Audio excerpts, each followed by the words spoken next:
আসসালামু আলাইকুম প্রিয় দর্শক, আশা করি আল্লাহর রহমতে সবাই সহি সালামতে অনেক অনেক ভালো আছেন। আমি আজকে বানাবো দই পুডিং। আর আজকে দই পুডিংটা আমি ডিম ছাড়া বানিয়েছি। অনেকে ডিম খাইতে পছন্দ করে না বা ডিমের গন্ধ অনেকের ভালো লাগে না, তাই আমি আজকে কনডেন্স মিল্ক দিয়ে ডিম ছাড়া এই দই পুডিংটা বানিয়েছি। দই আর কনডেন্স মিল্ক দিয়ে যারা ডিম ছাড়া পুডিং খাইতে চান, আশা করি এই রেসিপিটা দেখে নেবেন। দেখুন মাশাআল্লাহ কেমন সুন্দর জমাট বানছে।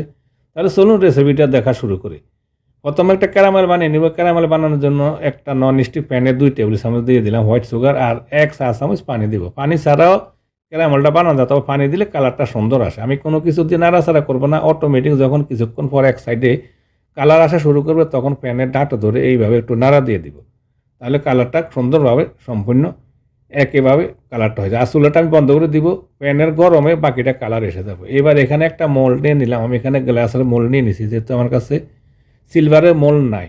মোল্ডে গরম অবস্থা দিয়ে আমি ক্যারামেলটা এভাবে ঘুরিয়ে ঘুরিয়ে সেট করে নিয়ে নিব। গরম অবস্থায় সেট করে নিতে হবে।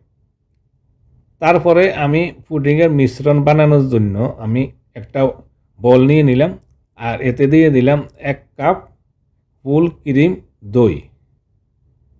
এখানে ফুল ফ্যাট দইটা নিয়ে নিছি। আর দইটা আমি প্রথমে একটা হ্যান্ড উইচ দিয়ে ভালো করে একটু পেটে নিব।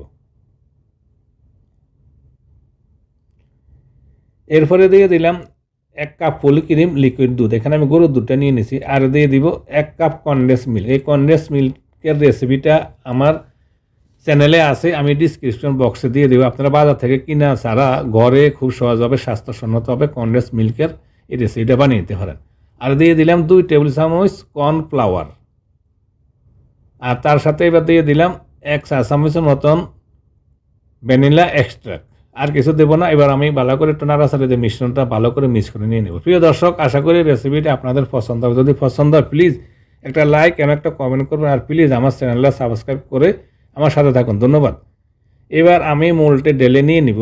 যদি এখানে অ্যালুমিনিয়াম বা সিলভারের মোল্ড হলে ভালো হইতো, ওটাতে পুডিংটা জমে ভালো। যাই হোক, আমি গ্লাসের মোল্ড নিয়ে নিয়েছি। আর আমার পুডিংয়ের মিশ্রণটা একটা বরাবর ভরে গেছে। আর একটু বড় হলে ভালো হইতো। যাই হোক, আমার কাছে আর বড় নাই, মাপ মতো নাই, আমি এটা নিয়ে নিয়েছি। এবার আমি একটা অ্যালুমিনিয়াম ফয়েল দিয়ে ভালো করে বন্ধ করে দিলাম। আর প্লাস্টিকের ঢাকনা দিয়ে ভালো করে বন্ধ করে দিলাম, যাতে ভাপ দেওয়ার পরে পানিটা ভিতরে ঢোকার সম্ভাবনা না থাকে। চলে আসলাম চুলায় একটা কড়াইতে আমি পরিমাণ মতো কিছুটা পানি দিয়ে দিলাম।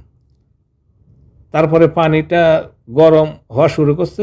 এই পর্যায়ে আমি এখানে দিয়ে দিব একটা স্ট্যান্ড দিয়ে স্ট্যান্ডের উপরে রেখে আমি ভাপ দিয়ে নিব। আমি স্ট্যান্ডের উপরে মোলটা রেখে দিয়ে দিলাম।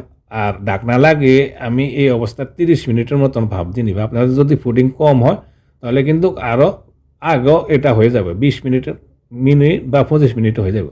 যাই হোক, আমার 30 মিনিট পর চলে আসছি। এর মাঝে কিন্তু আমি চেক করে নিয়ে নিছি, পারফেক্টভাবে মাশাআল্লাহ হয়ে গেছে। আমার পুডিংটা জমা হয়ে গেছে। আমি আপনাদেরকে দেখাই উঠে। এখানে কাঠি দিয়ে চেক করার প্রয়োজন নাই, যেহেতু উল্টা হয়ে গেছে ওই পুডিংটা। আর আমার পুডিংটা কিন্তু একটু ফুলে উপরে এসে গেছে। যাই হোক, ঠান্ডা হওয়ার পরে কিন্তু কমে যাবে। দেখুন, আঙুল দিয়ে চেক করে উপরে শুকনা। এবার আমি ভালো করে ঠান্ডা হওয়ার জন্য রেখে দিব। ঠান্ডা হওয়ার পর আমি ফ্রিজে রেখে দিব আরও 2 ঘন্টার মতন। বাইরে ভালো করে ঠান্ডা করে ফ্রিজে আরও 2 ঘন্টার মতন রেখে দিয়ে ঠান্ডা করে নিয়ে নিছি। এবার একটা চাকু দিয়ে চারোটা সাইড আমি ছাড়িয়ে নিব, যাতে ইজিলি উঠে আসে। তারপরে একটু হাত দিয়ে জাঁকা দিয়ে আরও একটু ফ্রি করে নিলাম, যাতে ইজিভাবে উঠে আসে। এবার একটা প্লেটে উঠে নিলাম। প্লেটে উঠে নেওয়ার পরে দেখুন মাশাআল্লাহ হয়ে গেছে আমার পুডিং। ভালো করে জমাট বানছে। দেখুন, যারা ডিম ছাড়া পুডিং খাইতে চান তারা এইভাবে এই পুডিংটা বানিয়ে ট্রাই করে নিতে পারেন।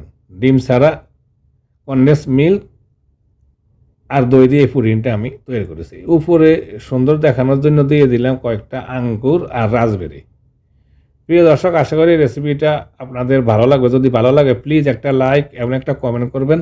আর যদি বাসায় ট্রাই করেন কমেন্টে আমার জানাবেন কেমন হয়েছে। আর আমার চ্যানেলটা সাবস্ক্রাইব করে আমার সাথে থাকুন, আমাকে সাপোর্ট করুন। সবাই ভালো থাকুন, সুস্থ থাকুন। আবার দেখাবো ইনশাআল্লাহ। আল্লাহ হাফিজ।